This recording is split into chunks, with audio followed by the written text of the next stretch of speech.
All right, so let's look into this Ukraine situation. Uh, According to the latest updates, based on CNN website, the war is still raging.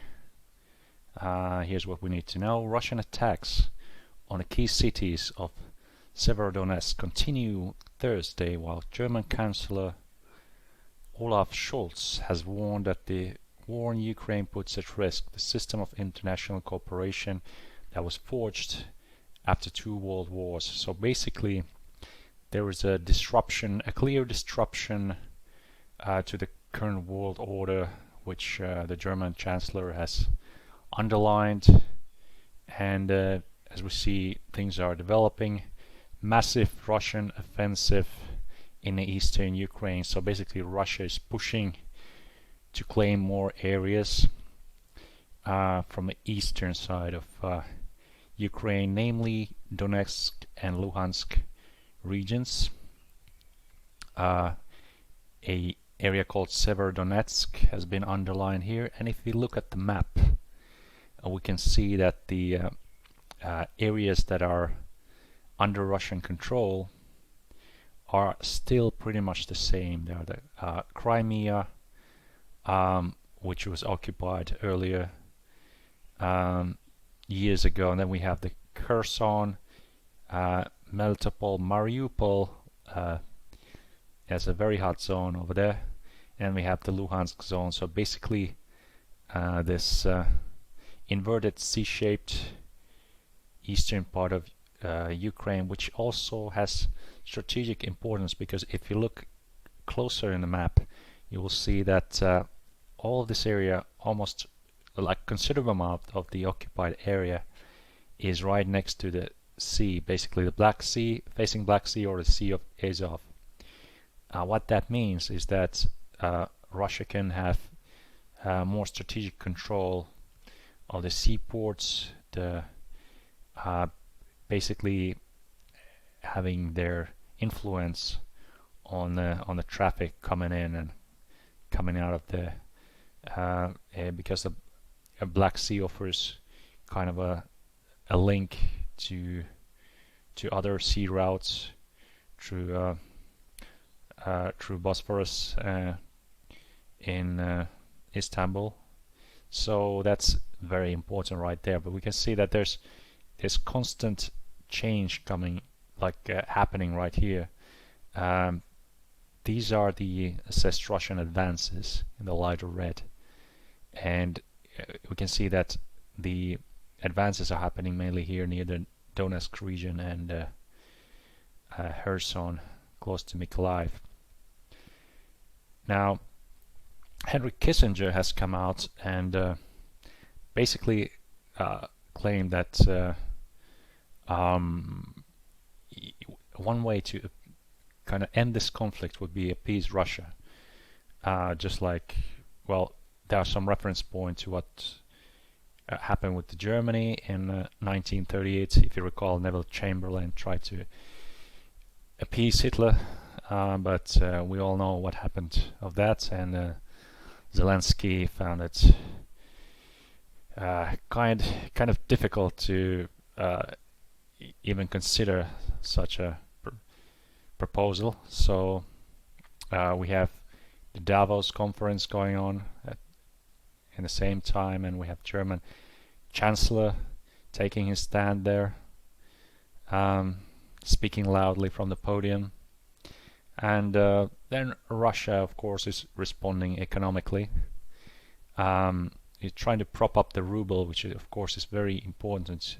We know what earlier happened. That Russia demanded its basically gas to be paid, or energy lease to be paid in rubles, which is kind of tactical move, because it's economically quite useful for Russians and countries that are purchasing from Russia. A lot of them have agreed to do so. So what we have here is that also, if you recall, FC Chelsea was the property of Roman Abramovich, and well, since being a Russian oligarch,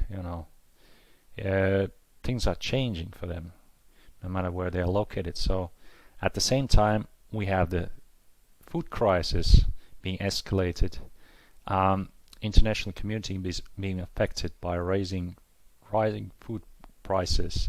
So basically, this inflation has origins with its conflict. When a country is basically being under several tight sanctions, well, this country, Russia in particular, has decided to respond in basically creating this scarcity, and what we can see in wheat supply, for instance, or the fertilizer supply, it creates serious problem on a global scale, as we now see. So also we can see that we can read here that Russian forces target more than 40 towns in eastern Donbas region, according to Ukrainian military. But now let's go into the video where one of the CNN correspondents talked to a Ukrainian soldier that describes taking down a Russian helicopter. The forests around Kharkiv know no peace.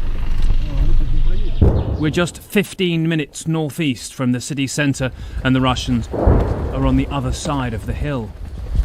Here, it is a fight on foot, waged with vast, cumbersome guns. You can see here when Kharkiv is being shelled every night, the sheer volume of shells that entails here. This must have been beautiful here 3 months ago, now pillaged. Artillery in the place of birdsong. It's just saying, you can see how they live like pigs and died like pigs. It's the kind of hatred we're seeing a lot of.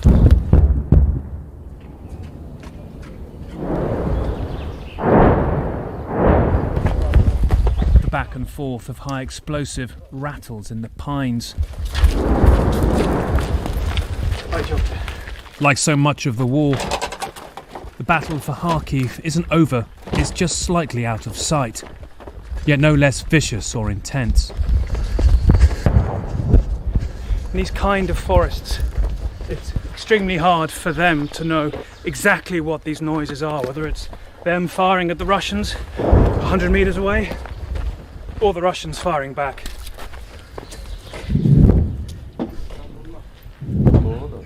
Dusk brings escalation again.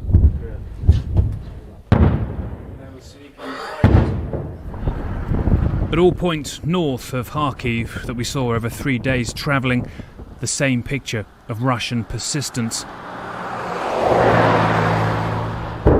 Even here, as we get closer to their border, the rumble is constant. The fight for Kharkiv now also one about protecting Russia.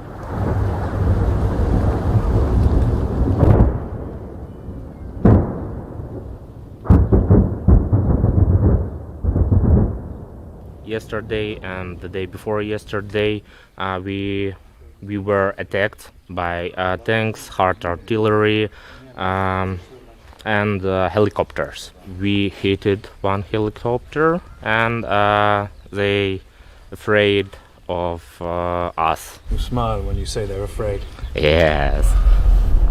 But there's no room for grinning further northeast, where Ukraine is losing ground it won just days earlier.